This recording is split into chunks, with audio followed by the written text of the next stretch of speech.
తెలంగాణ రాష్ట్రంలో అర్హులైన ప్రతి ఒక్కరికి రేషన్ కార్డు అందిస్తామని మంత్రి ఉత్తమ్ కుమార్ రెడ్డి స్పష్టం చేశారు. రేషన్ కార్డు లేని ప్రతి ఒక్కరికి రేషన్ కార్డు ఇచ్చి 6 కేజీల సన్నబియ్యం ఇస్తామని తెలిపారు. రేషన్ కార్డు జారీ అనేది నిరంతర ప్రక్రియ అని తెలిపారు. సూర్యాపేట జిల్లా హుజూర్ నగర్ పట్టణంలో రామస్వామి గట్టు సమీపంలో ఉన్న హౌసింగ్ కాలనీ పనులు పరిశీలించిన అనంతరం మంత్రి ఈ వ్యాఖ్యలు చేశారు. ఈ కొత్త రేషన్ కార్డులు కానీ పాత రేషన్ కార్డులలో కొత్త సభ్యులు చేసుకోవడంలో 40 లక్షల మందికి లబ్ధి పొందే విధంగా ముందుకు పోతున్నాము.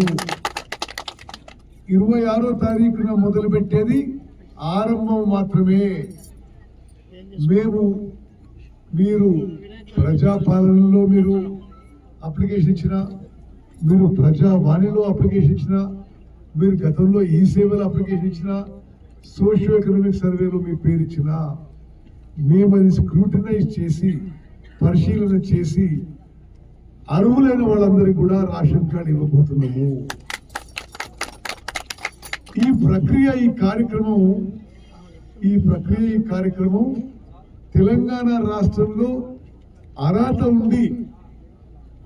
ఉన్న చివరి వ్యక్తి కూడా రేషన్ కార్డు చేరే వరకు ఈ ప్రక్రియ ఎక్సర్సైజ్ కొనసాగుతుంది.